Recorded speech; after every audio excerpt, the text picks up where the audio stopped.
Hello everyone, welcome back to Indian super nerd.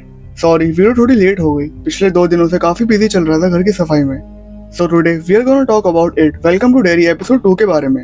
इसका episode 1 already explain कर चुका हूँ, जो काफी अनएक्सपेक्टेड नोट पर एंड हुआ था। जिनका लगा था कि शो के मेन कैरेक्टर थे, उनकी फील्डिंग पेनीवाइज ने एपिसोड 1 के एंड में ही सेट कर दी थी।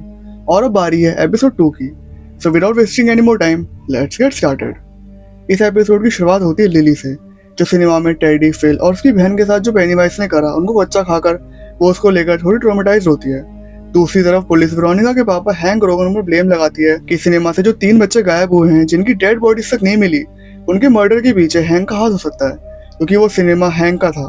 पर पुलिस हैंक को अरेस्ट नहीं कर पाती, क्योंकि हैंक के अगेंस्ट कोई प्रूफ नहीं मिला था कि उन तीनों बच्चों का मर्डर हैंक ने करा है। पर वेरोनिका को पता था कि उस रात सिनेमा में क्या हुआ था, पर पुलिस को वेरोनिका और लिली दोनों ने कुछ नहीं बताया, क्योंकि कोई उनकी बात का यकीन नहीं करता कि सिनेमा की स्क्रीन से एक म्यूटेंट बेबी बाहर आया, जिसने टेडी, फिल और उसकी बहन को कच्चा खा लिया। अब नेक्स्ट सीन में लेरॉय हैनलम, जिसके ऊपर पिछली रात अटैक हुआ था, उसकी फैमिली डेयरी शिफ्ट हो जाती है, जिसमें उसकी वाइफ शार्लेट हैनलम और उसका बेटा विल हैनलम होते हैं। और ये हैनलम फैमिली डिसेंडेंट होती है 8 पार्ट 1 से माइक हैनलम के। तो लेरॉय का बेटा विल मोस्ट प्रोबेबली माइक का फादर है और लेरॉय माइक हैनलम के ग्रैंडफादर हैं। अब घर के सेटल होने के बाद शार्लेट बाहर कुछ सामान लेने के लिए जाती है, जहाँ वो एक बच्चे को कुछ लड़कों से बचाती है जो उसको बुली कर रहे थे। पर वहाँ आसपास के लोग शार्लेट को बहुत वियर्ड और क्रीपी तरीके से देखते हैं, और इन लोगों के पीछे पेनीवाइज का हाथ है। पेनीवाइज सिर्फ एक क्लाउन नहीं है, वो शेप शिफ्टर एंटिटी है जो कई करोड़ों साल पहले पृथ्वी पर गिरी थी। और जहाँ पेनीवाइज गिरा था उसी के ऊपर आज ये डेयरी शहर है, और डेयरी शहर के नीचे पेनीवाइज का घर है। और पेनीवाइज हर 27 साल में 1 साल के लिए बाहर आता है शहर के बच्चों को खाने के लिए। और यहाँ पे मैट के साथ जो हादसा हुआ था और सिनेमा में जो हादसा हुआ था, वो पेनीवाइज ही था, क्योंकि पेनीवाइज किसी भी शेप में ट्रांसफॉर्म होकर बच्चों को डरा सकता है। और यहाँ पे एक और सीन आता है, यहाँ हम देखते हैं स्टैचू को जो अभी बन रहा होता है, और यही सेम स्टैचू 8 पार्ट 1 में था, जिसको पेनीवाइज ने रिची को डराने के लिए इस्तेमाल करा था। अब दूसरी तरफ पेनीवाइज वेरोनिका को बेडशीट के अंदर ट्रैप कर लेता है। फिर जब वेरोनिका उस बेडशीट से बाहर आती है, तो वो देखती है कि वो किसी औरत का पेट फाड़कर बाहर निकली है, और वो औरत वेरोनिका की मम्मी होती है। पर रियलिटी में ये पेनीवाइज ही होता है, जो वेरोनिका को अपना टारगेट बनाने वाला होता है, और यहाँ वो वेरोनिका को खाने वाला होता है। पर यहाँ रूम में वेरोनिका के पापा आ जाते हैं और सब नॉर्मल हो जाता है। फिर नेक्स्ट डे वेरोनिका लिली को बताने जाती है कि पिछली रात उसके साथ क्या हुआ, और स्कूल में लेरॉय का बेटा विल भी होता है, जो हमारे एक लड़के रिच और वेरोनिका के साथ दोस्ती कर चुका होता है। अब इसी के साथ एक बार में हमें एक न्यू कैरेक्टर इंट्रोड्यूस होता है, डिक हैलोरन, जिसको एक सीक्रेट प्रोजेक्ट दिया गया होता है। डिक आर्मी का एक सोल्जर होता है, और डिक के पास एक पावर होती है कि वो बुरी चीज़ों को काफ़ी आराम से सेंस कर लेता है। अगर कोई सुपर नेचुरल पावर उसके आसपास है तो डिक को पता चल जाती है। अब डिक हैलोरन द शिनिंग मूवी का कैरेक्टर है, जिसके पास यही पावर होती है कि वो दुर्घटना या कोई बुरी चीज होने से पहले ही उसको सेंस कर लेना।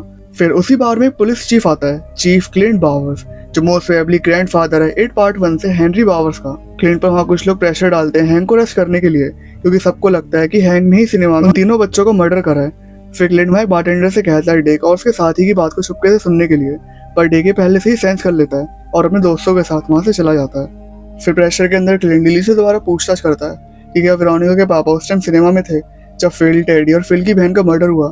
पर लिली यहाँ अभी भी सच नहीं बताती कि उस रात असलियत में सिनेमा में क्या हुआ था, क्योंकि लिली की मॉन्स्टर वाली बात का कोई यकीन नहीं करेगा और उसको पागल मानकर जेनिफर हिल के मेंटल असाइलम भेज दिया जाएगा।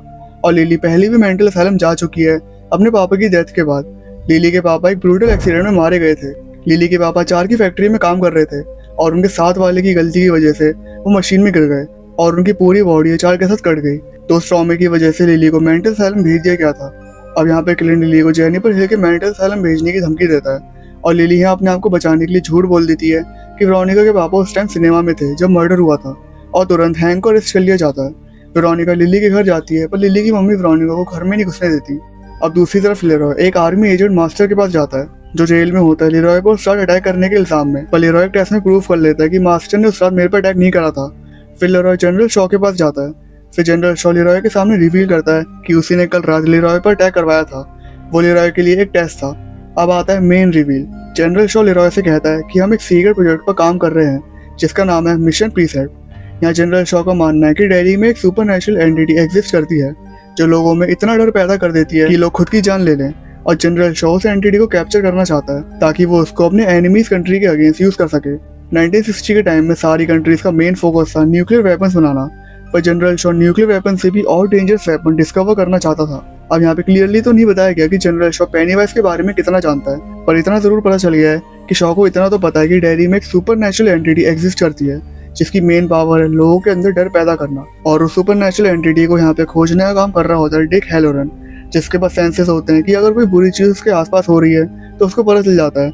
और यहाँ पे खुदाई आर्मी उसी सुपर नेचुरल एंटिटी को ढूंढने के लिए कर रही थी, पर यहाँ पे डिक की तबीयत काफी खराब होती है। अब यहाँ पे या तो उसको सेंस हो चुका है पेनीवाइज के बारे में और एंजाइटी से उसको उल्टी हो रही है, या वो सच में बीमार है।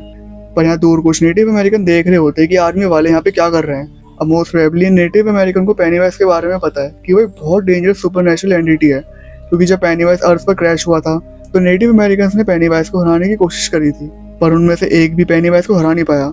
तो इन नेटिव्स को पता है कि ये अपनी ही कबर खोद रहे हैं पेनीवाइज को ढूंढकर। अब दूसरी तरफ लिली एक सुपरमार्केट जाती है घर के लिए कुछ सामान लेने के लिए, पर वहाँ मार्केट में पेनीवाइज ऑलरेडी लोगों के जरिए लिली पर नजर रखे हुए था।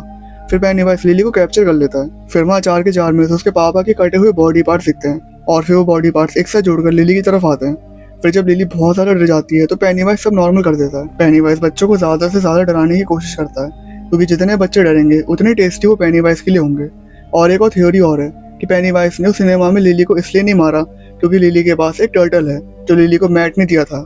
अब ये टर्टल का पेनीवाइज से क्या रिलेशन है वो हम अलग किसी और वीडियो में बात करेंगे, मोस्ट प्रोबेबली पेनीवाइज के ओरिजिन वीडियो में।